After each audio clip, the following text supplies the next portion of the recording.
పద్మ పురస్కారాల్లో తెలంగాణకు అవమానం జరిగిందన్నారు సీఎం రేవంత్ రెడ్డి.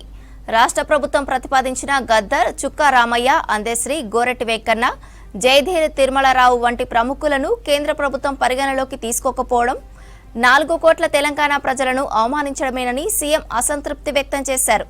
మంత్రులు, అధికారులతో జరిగిన ఈ సమావేశంలో ఈ అంశంపై ముఖ్యమంత్రి రేవంత్ రెడ్డి చర్చించారు. తెలంగాణకు పద్మ పురస్కారాల్లో జరిగిన అన్యాయంపై ప్రధానమంత్రి నరేంద్ర మోదీకి లేఖ రాయాలనే ఆలోచనలో ఉన్నట్లు తెలుస్తోంది. తెలంగాణ సమాజానికి వివిధ రంగాల్లో విశిష్ట సేవలు అందించిన గద్దర్, చుక్కా రామయ్య, అందెశ్రీ, గోరెట్టి వెంకన్నలను గుర్తించకపోవడం తెలంగాణ రాష్ట్ర ప్రజల ఆత్మగౌరవానికి భంగం కల్పించడమేనని సీఎం తెలిపారు. 139 మందికి పురస్కారాలు ప్రకటించిన కేంద్ర ప్రభుత్వం తెలంగాణకు కనీసం 5 పురస్కారాలు ప్రకటించకపోవడంపై సీఎం తీవ్ర అసంతృప్తి వ్యక్తం చేశారు.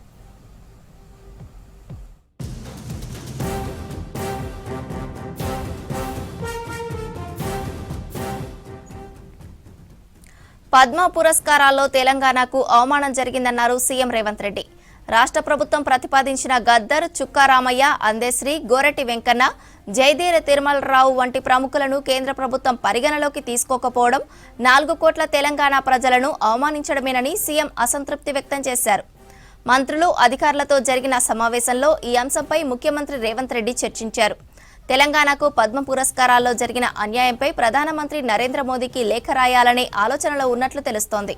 తెలంగాణ సమాజానికి వివిధ రంగాల్లో విశిష్ట సేవలు అందించిన గద్దర్, చుక్కా రామయ్య, అందెశ్రీ, గోరెట్టి వెంకన్నలను గుర్తించకపోవడం తెలంగాణ రాష్ట్ర ప్రజల ఆత్మగౌరవానికి భంగం కలిగించడమేనని సీఎం తెలిపారు. 139 మందికి పురస్కారాలు ప్రకటించిన కేంద్ర ప్రభుత్వం తెలంగాణకు కనీసం 5 పురస్కారాలు ప్రకటించకపోవడంపై సీఎం తీవ్ర అసంతృప్తి వ్యక్తం చేశారు.